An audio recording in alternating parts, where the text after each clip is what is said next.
we know that God places everything in proper order.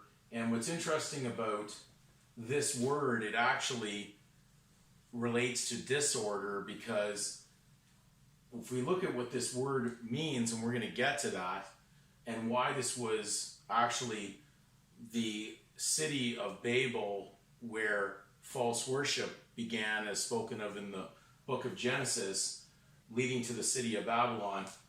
If we draw a line in between these words, we actually have already talked about the language as it actually happens, especially when we're going down legal directions. So the Babylonian tongue, which has a lot to do with the English language, which borrows from so many different languages, confusing it all together into one language, it's understandable that this language of English, being a debtor's language because it's a borrower's language, it basically has origins into this city of Babel.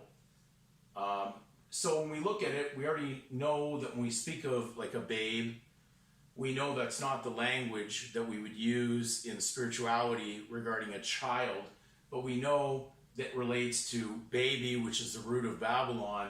And so when we divide this up too, we understand that those in confusion would babble, the root is bab, and then you have El, which was the beginning of the word, or what we note for God's name, spoken of in the scripture as Elohim, which was translated in the King James Bible as the Most High, which would be in Psalms 83:18.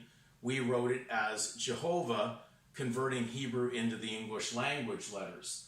So you understand here, you've actually got something that relates to something false relating to God.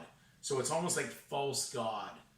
Now these are things that you can only see through research. It's only things you can do by breaking it down, but they're not just in front of you as letters, because every letter has a meaning and they're placed there for a reason.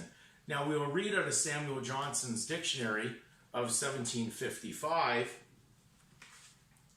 and the term that we're on there, which is, of course, Babel, it says disorder, tumult.